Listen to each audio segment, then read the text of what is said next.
So hello everyone, a pleasant day to all of you. I am Marian Khim Ortiz and I am your guest speaker for today's event. So the title of our event for today is Mental Health Matters, Utilizing, Advocating, and Acknowledging the Inner Needs.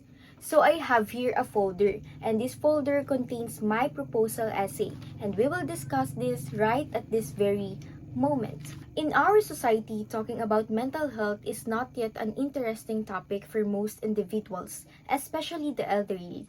They were not yet ready to hear the truth and the needs of our generation. All of us have experienced the rage of COVID-19, the lockdown, and the shutdown of schools that most of us can relate to because we, the students, have been affected by these. Since the pandemic began more than 2 years ago, millions of children around the world have been unable to regularly attend school, and students without access to computers or reliable internet can't be taught remotely. So as you all may know, the rapid number of incidents caused by mental health issues is alarming, and the purpose of this paper is to serve as an instrument to break the stigma and help people understand the importance of acknowledging our feelings and taking action with the help of professionals. It is now time to be open to talking and paying attention to this matter. So there is no definite way forward with regard to how the pandemic will proceed or when life will return to any form of normal state. Academic interruptions lead directly to students becoming less motivated to learn, feeling more pressure to learn on their own, giving up on daily routines, and possibly even experiencing greater dropout rates. The pandemic's restrictions may have also limited their access to mental health services.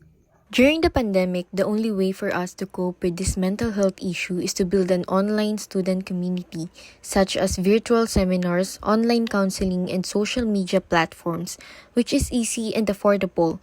But the problem is that not all are capable of having access to those platforms.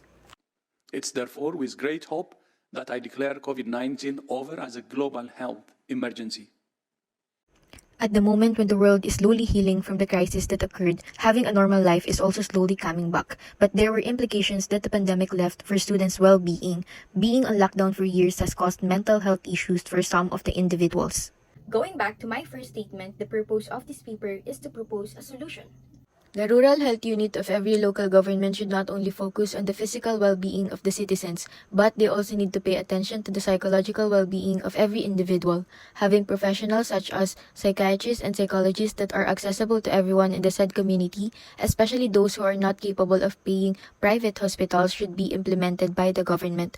Cases of death nowadays that are not from accidents or illness are mostly from individuals who are suffering from mental health issues. Proper guidance and awareness must be present monthly in every municipality to help guide the parents, and the students must have the capacity to know what's going on in them and to also know the right and good things to do from them to cope with their inside battles.